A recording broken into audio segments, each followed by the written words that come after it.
की आवाज। चक्रवात विपर्जय आने से पहले ही मुंबई और गुजरात में उठा तूफान। समुद्र में तेज लहरों और तेज हवाओं से डरा देने वाली तस्वीरें आई। तूफान को देखते हुए एहतियातन 95 ट्रेन की कैंसिल, आरपीएफ की कई बटालियन तैनात। पोरबंदर से फिलहाल दक्षिण पश्चिम में करीब 300 किलोमीटर दूर है तूफान। 15 जून तक तट से टकराने का अनुमान, हो सकती है भारी बारिश। तट से टकराते वक्त 150 किलोमीटर प्रति घंटे की रफ्तार से चल सकती हवाएं। 16 जून को धीमा पड़ेगा चक्रवात। कच्छ, द्वारका, पोरबंदर, जामनगर, मोरबी, जूनागढ़ और राजकोट समेत कई जिले चक्रवात की चपेट में आ सकते हैं। 10 जिलों में ऑरेंज अलर्ट। गुजरात में तूफान को लेकर अलर्ट पर केंद्र और राज्य सरकार। सेंट्रल से भेजी गई 3 टीमें राजकोट, गांधीधाम, कच्छ में रिजर्व। गुजरात में एनडीआरएफ की टीमें अलर्ट। कच्छ, पोरबंदर, जूनागढ़ समेत कई जिलों में तैनात। तटीय इलाकों से 4000 परिवारों को किया जा रहा है शिफ्ट। इनमें से आधे को सुरक्षित जगहों तक पहुंचाया जा सकेगा। तूफान के अलर्ट के बाद पीएम मोदी आज फिर हालात की समीक्षा करेंगे। सोमवार भी एक बैठक की अध्यक्षता की थी। गुजरात सीएम ने की समीक्षा। पीएम मोदी ने अधिकारियों से तैयारियों का जायजा लिया, कंट्रोल रूम में एक्टिवेट किया। पीएम मोदी ने तूफान को लेकर की तैयारियों को लेकर सीएम भूपेंद्र पटेल से फोन पर बात, हर संभव मदद का भरोसा दिया। विपर्जय तूफान को देखते हुए मुंबई समेत महाराष्ट्र के कई इलाकों में भी अलर्ट जारी। कई इलाकों में तेज हवाओं के साथ हो रही बारिश। मुंबई के जुहू बीच पर समंदर में बहे 5 लोग, एक को बचाया गया। मुंबई में मरीन ड्राइव पर दिखी ऊंची ऊंची लहरें।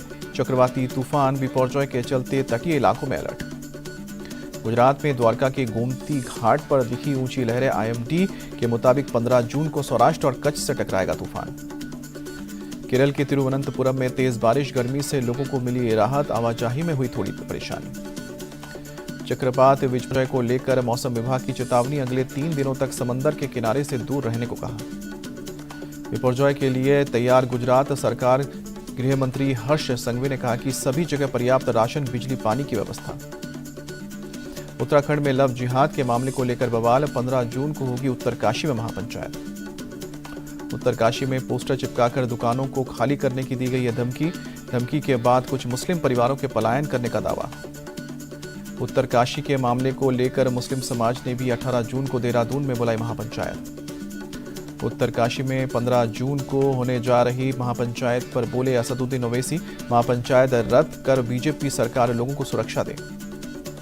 ओवैसी ने पलायन करने वाले लोगों को वापस बुलाने का इंतजाम करने को कहा। बोले कि गुनहगारों को भेजे जेल। उत्तरकाशी के मामले को लेकर महमूद मदनी की चिट्ठी आई सामने। 6 जून को गृह मंत्री अमित शाह और सीएम धामी को लिखी थी चिट्ठी, मामले में दखल देने की अपील की। उत्तरकाशी में पलायन को लेकर पुलिस का बयान, कहा कि जो भी कानून तोड़ेगा कार्रवाई होगी और पैरोल भी फ्लैग मार्च किया गया। दिल्ली रैन बसारा धर्मांतरण के मामले में 2 और लोगों के नाम सामने आए। पुलिस कर रही है फिरोज और जीशान नाम के शख्स की तलाश। दिल्ली के शेल्टर होम में धर्मांतरण का मामला सामने आया। बीजेपी ने दिल्ली पुलिस आयुक्त को लिखा खत, मामले की जांच की मांग की। हरियाणा के कुरुक्षेत्र में किसानों का धरना प्रदर्शन जारी, रात में सड़कों पर डटे किसान। एमएसपी पर सूरजमुखी की खरीद की मांग कर रहे हैं किसान। कल सरकार से वार्ता रही थी फीफल। आगे की रणनीति पर किसान आपस में करेंगे बैठक। राकेश टिकैत बोले, सरकार मांगे मान ले तो धरना खत्म। किसानों को मिला पहलवानों का साथ। महापंचायत में पहुंचकर बोले बजरंग पुनिया, किसानों की लड़ाई में हम उनके साथ हैं। लखनऊ के जीवा हत्याकांड में खुलासा, 6 लाख की रिवॉल्वर से हुई थी हत्या। एक कारतूस की कीमत करीब 2000 रुपए। संजीव जीवा हत्याकांड के मामले में दायर एपीआईएल पर आज होगी सुनवाई। याचिका में हाईकोर्ट के पूर्व जज के मामले से जांच की मांग। माफिया मुख्तार अंसारी पर आज गाजीपुर एमपी एमएलए कोर्ट सुना सकता है फैसला। 2010 में गैंगस्टर एक्ट के तहत दर्ज हुआ था मुकदमा। एनसीपी नेता और पूर्व मंत्री नवाब मलिक की जमानत पर आज बॉम्बे हाईकोर्ट में होगी सुनवाई। जमीन खरीद फरोख्त के मामले में पैसे के लेन देन के आरोप में ईडी ने दर्ज किया था मामला। गुजरात के बेस्ट बेकरी मामले में आज मुंबई का सेशंस कोर्ट सुनाएगा फैसला। 2 आरोपियों के खिलाफ सुनवाई हुई थी पूरी। मध्य प्रदेश में दिग्विजय सिंह के गढ़ में आज किसान कल्याण महाकुंभ का आयोजन। सीएम शिवराज के साथ रक्षा मंत्री राजनाथ सिंह भी होंगे शामिल। राजगढ़ के किसान कल्याण महाकुंभ में बड़ी सौगात देंगे शिवराज सिंह चौहान। किसानों के खाते में 6,423 करोड़ रुपए की राशि सिंगल क्लिक के जरिए ट्रांसफर की जाएगी।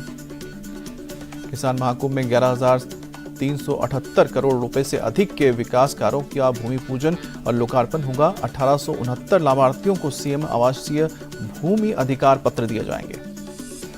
मिशन एमपी पर प्रियंका गांधी जबलपुर में नर्मदा पूजन के साथ चुनावी शंखनाद, बोली कि शिवराज सरकार ने नहीं पूरे किए वादे। प्रियंका गांधी का मोदी पर निशाना, कहा कि आपके सामने इतना कुछ हो रहा है, कब जागेंगे। जबलपुर में प्रियंका गांधी ने जनता को दी 5 गारंटी, हर महिला को 1500 रुपए, 500 का सिलेंडर का वादा। प्रियंका गांधी ने कहा कि ओपीएस लागू करेगी कांग्रेस सरकार, किसानों की कर्ज माफी, 100 यूनिट बिजली फ्री का भी ऐलान। एमपी के मंत्री नरोत्तम मिश्रा का प्रियंका पर तंज, चुनाव के वक्त ही इन्हें हिंदुत्व की याद आती है। प्रियंका गांधी की नर्मदा आरती पर संबित पात्रा का तंज, भगवान से पहले आरती ली इसलिए उन्हें चुनावी हिंदू का कहा जाता है। एमपी के पूर्व सीएम कमलनाथ ने ट्वीट करके वादा किया, कहा कि कांग्रेस सरकार बनने पर 500 रुपए में सिलेंडर और हर महिला को 1500 रुपए महीने देंगे।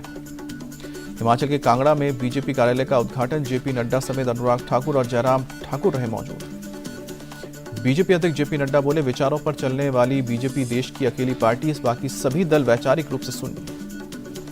पीएम मोदी के अमेरिका दौरे का को लेकर सीनियर अमेरिकी अधिकारी जॉन किर्बी का बयान, कहा कि हम पीएम मोदी की अगवानी के लिए उत्सुक हैं। मोदी सरकार का आज उठा 6ठा रोजगार मेला कार्यक्रम में वर्चुअली जुड़ेंगे पीएम मोदी, 70,000 से ज्यादा लोगों को नियुक्ति पत्र दिया जाएगा। आज एक दिन के दौरे पर बेंगलुरु पहुंचेंगे बाबा बागेश्वर धीरेन्द्र शास्त्री, शाम को 4 बजे से लगेगा दिव्य दरबार। एमपी के बंजारी में बन रही है श्री हरिहर तीर्थ स्थान पर धीरेन्द्र शास्त्री ने सेवा की, स्वामी रामभद्राचार्य से मुलाकात हुई। अगले साल 22 जनवरी को अयोध्या के राम मंदिर में विराजमान होंगे रामलला, पीएम मोदी करेंगे प्राण प्रतिष्ठा।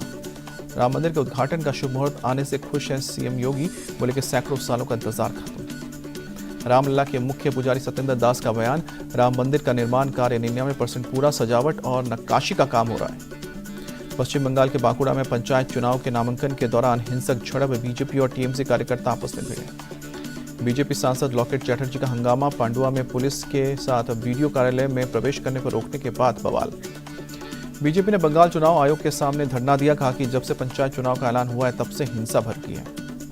बांकुड़ा में बीजेपी विधायक दिवाकर घरामी पर हमला, कार्यकर्ताओं और मंडल के नेताओं की पिटाई की गई, टीएमसी के कार्यकर्ताओं पर आरोप लगा।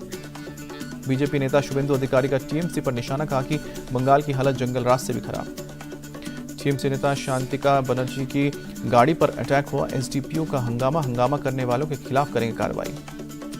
4 जुलाई को हो सकता है भारतीय कुश्ती संघ का चुनाव, जम्मू कश्मीर हाईकोर्ट के पूर्व जज रिटर्निंग ऑफिसर नियुक्त। 14 जून को बुलाए हरियाणा बंद पर बोले सीएम खट्टर, पहलवानों से लगातार बात जारी, बंद से पहले होनी चाहिए बातचीत।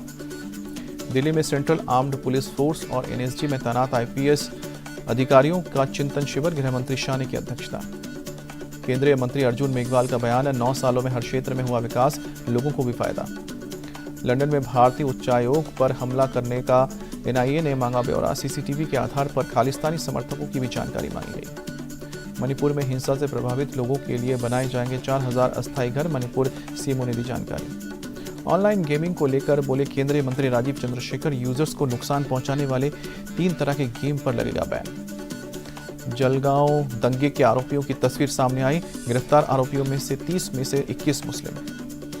भोपाल के सतपुड़ा भवन में लगी भीषण आग, सेना और दमकल की टीम ने कड़ी मशक्कत के बाद काबू पाया। भोपाल पुलिस कमिश्नर हरिनारायण चारी मिश्रा का बयान, बोले कि विशेषज्ञों की टीम बिल्डिंग की सुरक्षा का करेगी आंकलन, शुरुआती जांच में शॉर्ट सर्किट से आग लगने की बात सामने आई। भोपाल के कलेक्टर बोले, आग ऊपर की मंजिलों पर लगी थी, जहां ज्वलनशील सामग्री की वजह से काबू पाने में ज्यादा समय लगा। मुख्यमंत्री शिवराज सिंह चौहान ने प्रधानमंत्री नरेंद्र मोदी से फोन पर बात की, सतपुड़ा में आगजनी की घटना की जानकारी दी। मध्य प्रदेश के मुख्यमंत्री शिवराज सिंह चौहान ने बनाई 4 सदस्यीय कमेटी, सतपुड़ा भवन में लगी आग के कारणों की करेगी जांच। दिल्ली के नजफगढ़ में अज्ञात हमलावरों ने एक शख्स को मारी गोली, जांच में शख्स की हुई पहचान। पुलिस की शुरुआती जांच में निजी दुश्मनी का लग रहा है मामला, हर एंगल से की जा रही है जांच। दिल्ली के बवाना औद्योगिक इलाके में फैक्ट्री में लगी आग, दमकल की गाड़ियों ने कड़ी मशक्कत के बाद काबू पाया।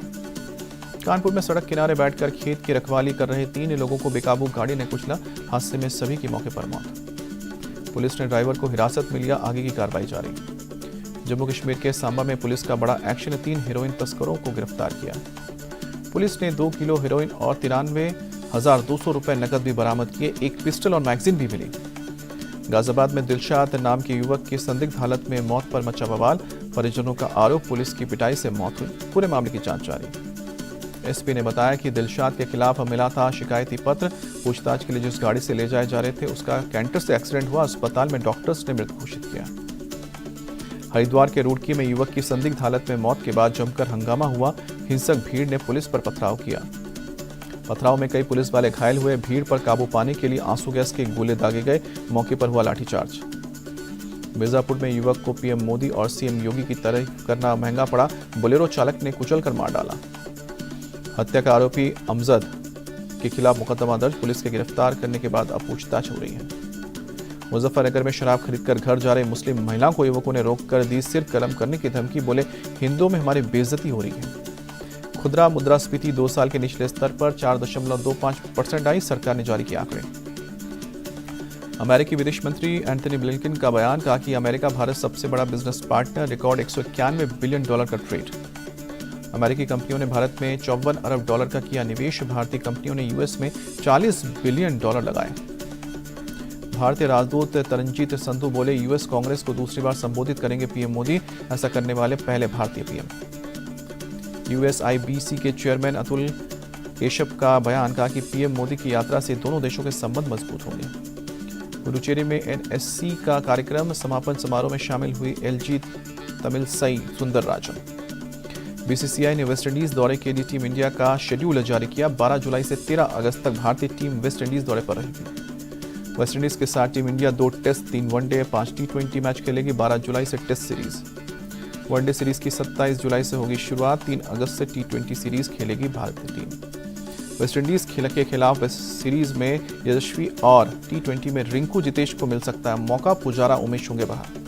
स्लो ओवर रेट के कारण भारत ऑस्ट्रेलिया पर जुर्माना। टीम इंडिया पर 100% और ऑस्ट्रेलिया पर 80% फाइन। शुभमन गिल पर लगा 15% जुर्माना।